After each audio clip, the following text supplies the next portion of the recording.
सावन मास में पूरी देश दुनिया को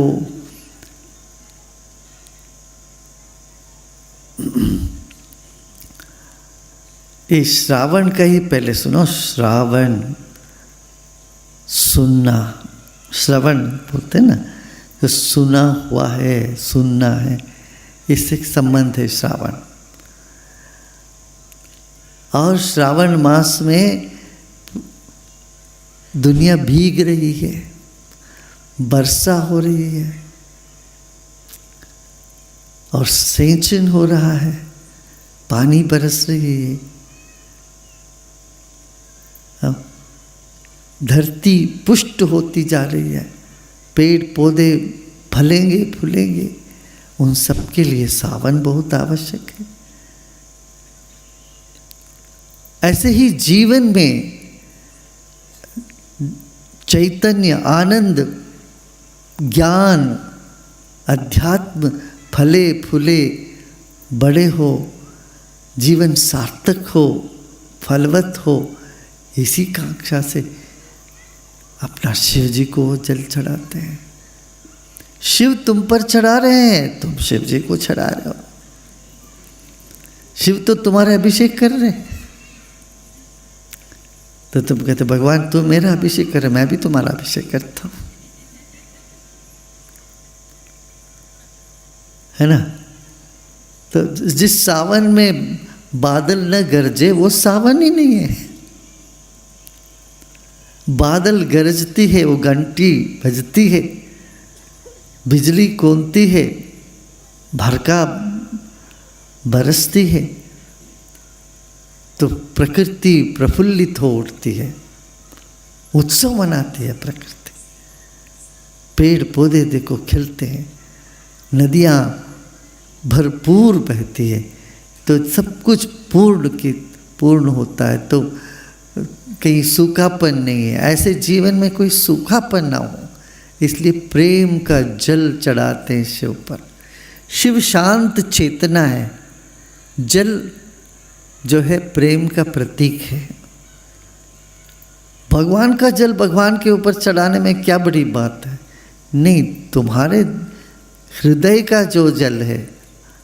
देखो संस्कृत में जल और आप्त एक ही बात, आपहा और आप्त, हम कहते हैं ना आप्त, ये हमारे आप्त मित्र है, माने हमारे बहुत नज़दीक के हैं, बहुत करीबी हैं, करीबी मित्रता, प्रेम।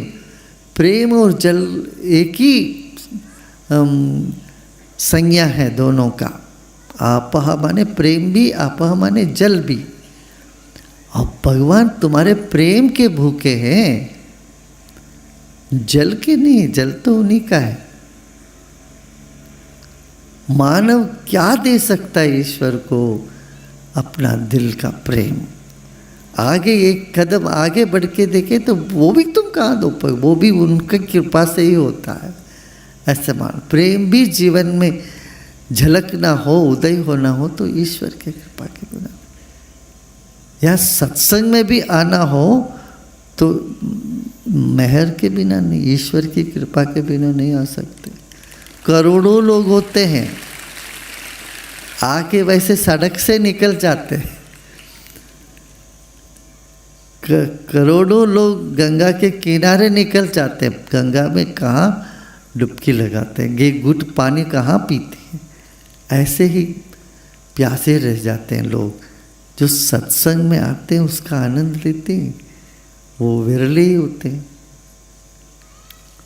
तो ऐसे ही जीवन में हमारे जीवन रसमय हो, प्रेममय हो, शिवमय हो, यही प्रार्थना से लोग कहते कावड़ी लेते, कावड़ी जल इधर से उधर ले जाओ।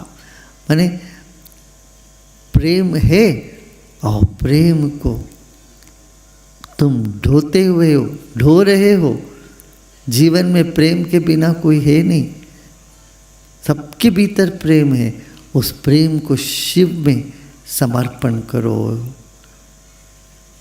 शिव में समर्पण करो, ईश्वर के तरफ प्रेम लगाओ।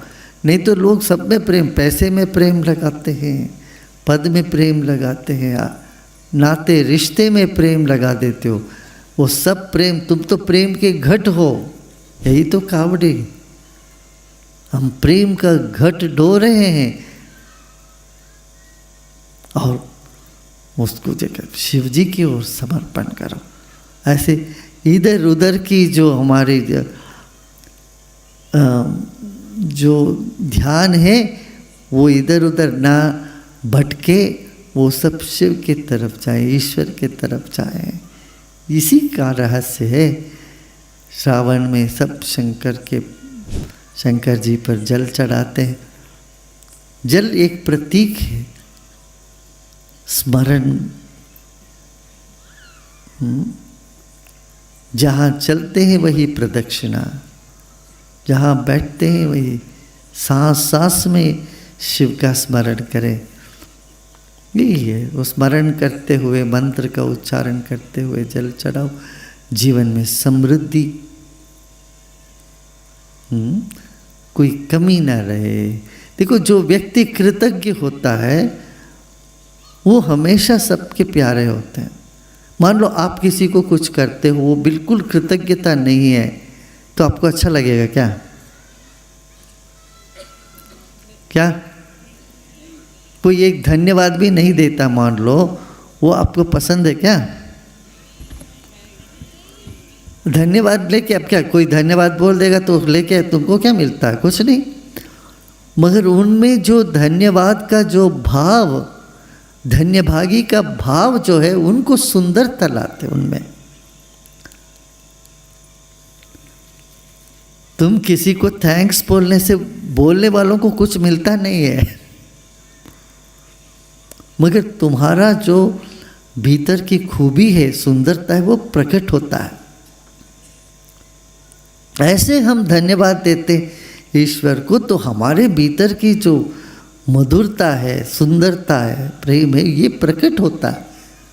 वही जीवन का साफल्य है। सफल जीवन का अर्थ क्या है? जो जिसके जीवन में धन्य भाग्य, कृतज्ञता हो। हम कृतज्ञ हैं भाई, धन्य है। धन्य महसूस करना ही जीवन का सफलता है। शिकायतों से भरे रहो, दिन भर रात भर ऐसे ही मर जाओ शिकायत करते करते, तो असफल जीवन है। और हर कदम में हम धन्यभागी हो जाए, यही पूर्णता है। और वही है सावन, हम धन्यभागी हो रहे हैं। भगवान हम बरस रहे हो हमारे ऊपर, और हम कृतज्ञ हैं करके अपने हृदय का जल ईश्वर पर चढ़ाते हैं। अपना प्रेम, जीवन का प्रेम को परमेश्वर को समर्पण करते हैं। इधर उधर सब जगह प्रेम हमने फैलाया, मगर शिव में उस प्रेम को समर्पण करना, जीवन में धन्यभागी होना, कृतज्ञ होना, वही है।